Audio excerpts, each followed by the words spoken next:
When the pressure is high and things may not be going well, getting your team on track can be tricky. But being silent, assigning blame, or barking out orders, that never works. It makes a bad situation worse. Early in my career, I was hired into a position where the division was the last in employee engagement. Everyone complained about the HR department, and the organization was failing in a number of metrics. So, how did we turn around our reputation despite persistent complaints?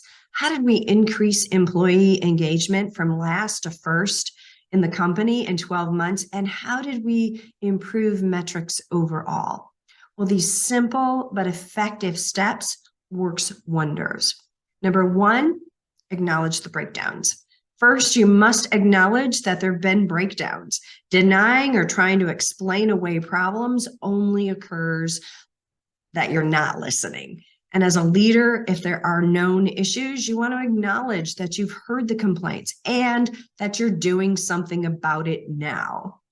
There was no mistake being last in employee engagement.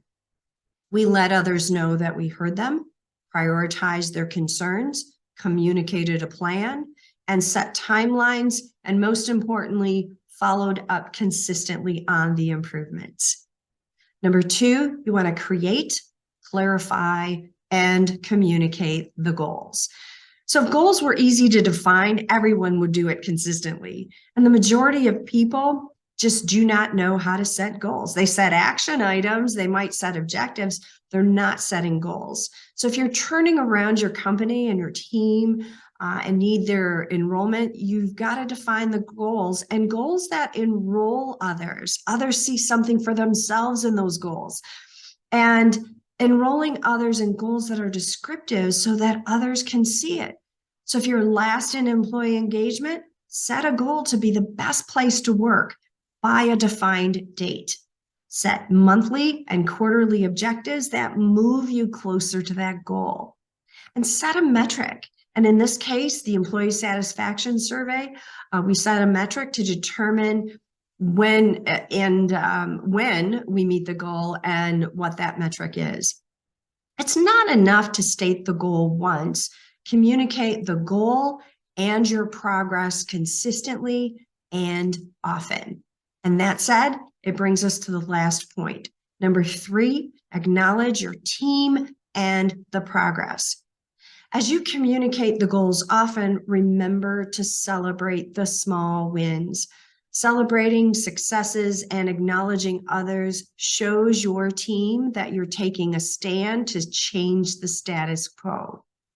One of my executive mentoring clients was tasked with a similar declining reputation in her department. And she started to shift the perception by hanging a large banner with that new goal. She engaged her team to create a wins display that listed all the improvements that they were making and accomplished. Her team visually sees a new direction.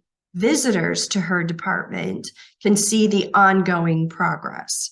Her communication and leadership meetings also addresses each improvement.